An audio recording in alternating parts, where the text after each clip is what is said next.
Hello guys, welcome back to my YouTube channel. अगर आप किसी भी कंपनी में इन्वेस्ट करते हो तो आपको उसके फंडामेंटल्स जानने की बहुत ही ज़्यादा ज़रूरत होती है। और फंडामेंटल कैसे होना चाहिए आज मैं आपको वो बताऊंगा। और हम पहले स्टार्टिंग करते हैं मार्केट कैपिटलाइज, MKTCAP कैपिटलाइज। ये बताती है कि ये कंपनी कितनी बड़ी है और इसका मार्केट कैप्चर कितना है। जबकि ROE जो होता है रिटर्न ऑन इक्विटी, ये बताती है कि ये कितने % हमें रिटर्न दे रही है। और ROE को हम अच्छे से समझते हैं। चलो तो चलते हैं। ROE की जो फुल फॉर्म है रिटर्न ऑन इक्विटी, किसी भी कंपनी में निवेश पर कितना रिटर्न मिला ये बताती है।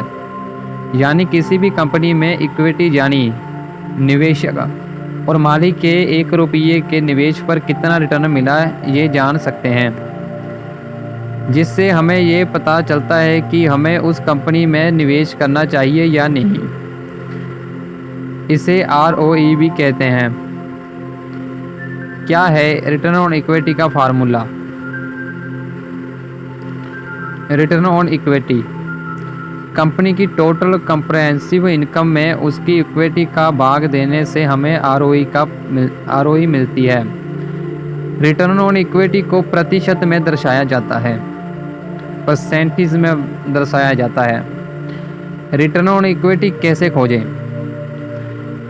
किसी भी कंपनी का ROE गिनने के लिए हमें उसकी बैलेंस शीट और पूरे वित्तीय वर्ष पर प्रॉफिट एंड लॉस स्टेटमेंट चाहिए होगा।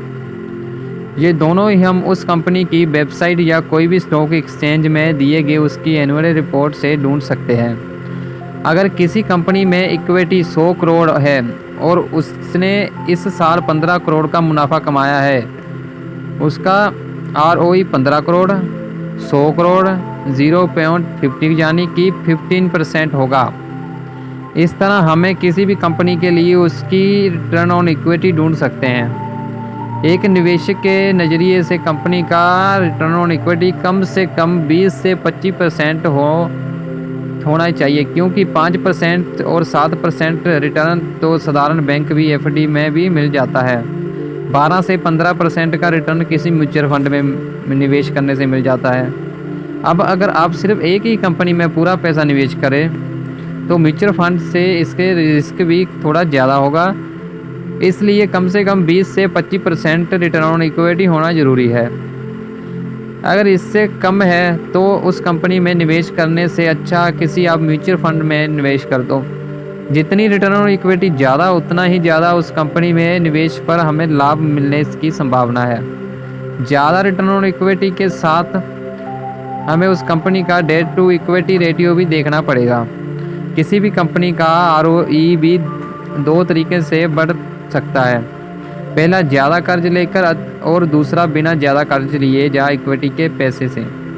अगर कंपनी ने ज़्यादा कर्ज लिया है इसलिए उसका ROE ज़्यादा है तो वह बढ़ा हुआ ROE अच्छा है। इससे मुकाबले अगर कोई कंपनी में इक्विटी यानी निवेशकों के पैसे से ROE बढ़ रहा है तो वही बढ़ा हुआ ROE अच्छा है।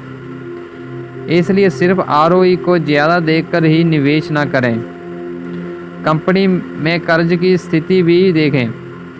और वैसे भी पिछली पोस्ट में हम ज़्यादा कर्ज लेने का नुकसान के बारे में तो समझ ही चुके हैं। इसलिए अगर आप एक सामान्य निवेशक हैं तो डेट टू इक्विटी ज़्यादा हो उस कंपनी से दूर ही रहें। दोस्तों, इस पूरी जानकारी से हमने ये सीखा कि ROE कंपनी में निवेश से पहले मिलने वाले रिटर्न की जानकारी देता है।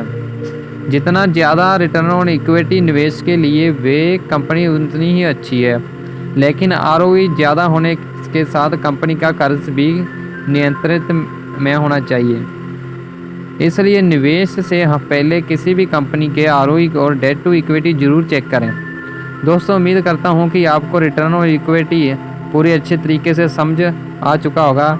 ऐसी उपयोग जानकारी सीधे फ्री में उसके सीखने के लिए आप हमारे चैनल को सब्सक्राइब कर सकते हैं। Okay, thank you.